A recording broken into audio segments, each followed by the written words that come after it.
Hello YouTube, my name is Miles and I am an aspiring ball python breeder. Welcome to my channel, Grayscale Pythons, and I would love to show you some of my amazing snakes. And here is Noodle. He was the first ball python I ever owned and I just absolutely adore him. He's just a normal, but I mean, he's probably my favorite snake.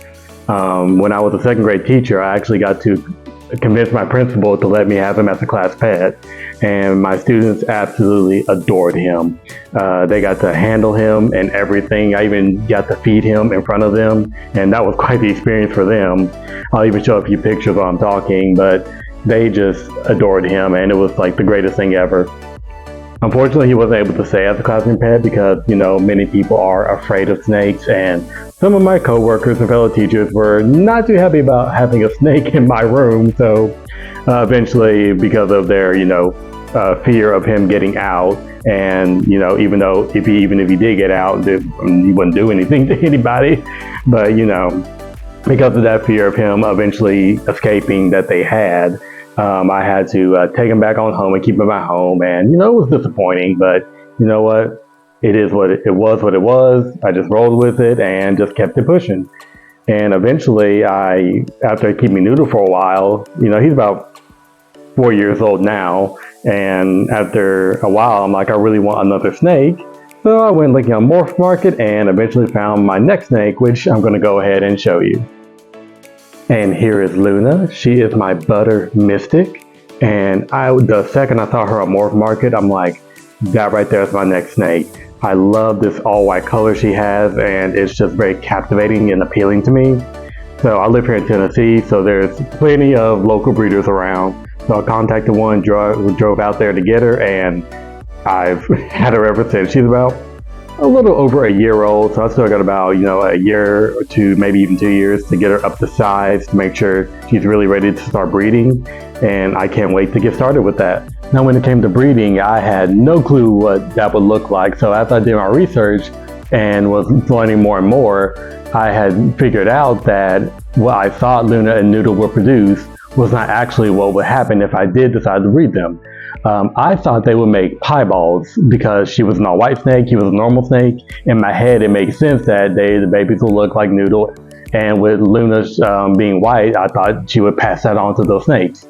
But that was not exactly how that was going to work.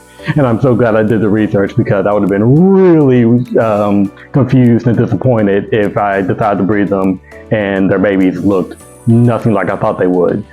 So that's why when I figured that out, I'm like, okay, well, what snake can I buy to breed Luna with to get some snakes that I would really like to produce?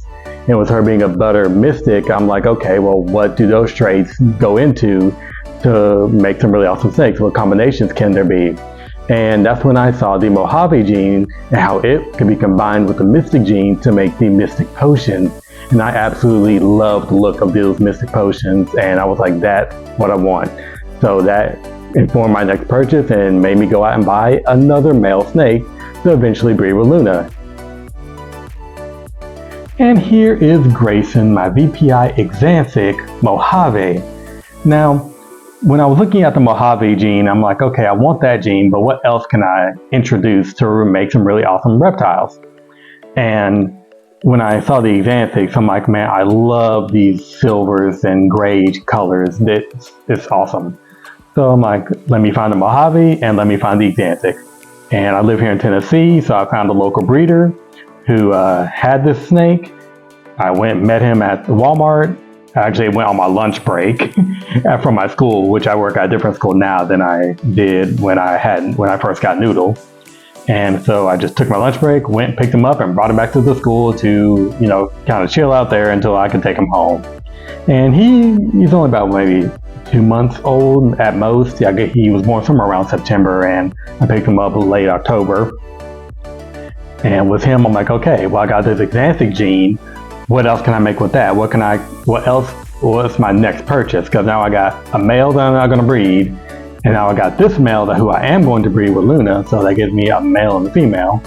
Now, what other females can I introduce to my collection to really push, well, I know it's called a project, to push this project forward to see what I can do or what can be made with the Exanthic gene, which of course led me to do more research and led me to the next snake I will show you now.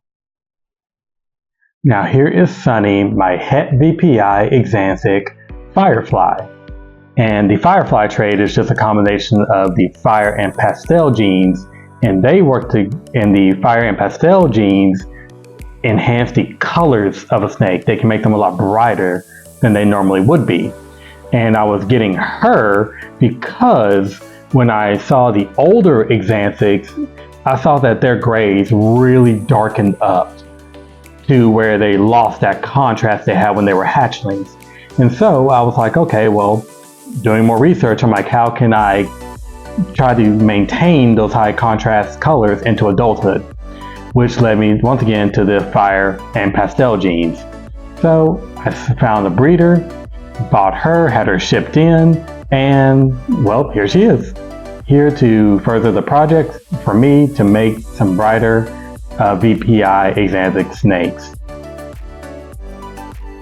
And here is Sir Snakespeare, my VPI Exanthic Leopard Het Pied.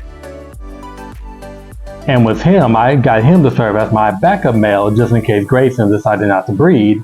I could at least have another male I could use to still have those Exanthic traits be in the clutches. And I picked him up from a reptile show, and he was actually at a table right next to the guy who sold me Grayson. In fact, the guy who sold me Grayson was like, hey, the guy next to me has been breeding pythons for over 20 years. He's actually what got me into the business. So when I went to his table and saw this male here that was VPI Exanthic and had the leopard and the het pied, I'm like, you would be an amazing animal to have to further any other projects I might want to work in the future. So naturally I bought him like right then and there so I could, have him in my collection. Alright, those are all of the snakes I have in my collection. Stay tuned for more because I have another snake coming in the mail and I can't wait for you to see her, because she looks absolutely stunning. I cannot wait to continue working with the Exanthic gene once they're all up to size and ready to breed. I even named my channel Grayscale Pythons because of the Exanthic gene and just how awesome I think it looks. I hope you stay with me for the whole journey of me becoming a ball python breeder and hopefully starting my own breeding business. Thank you for watching and God bless.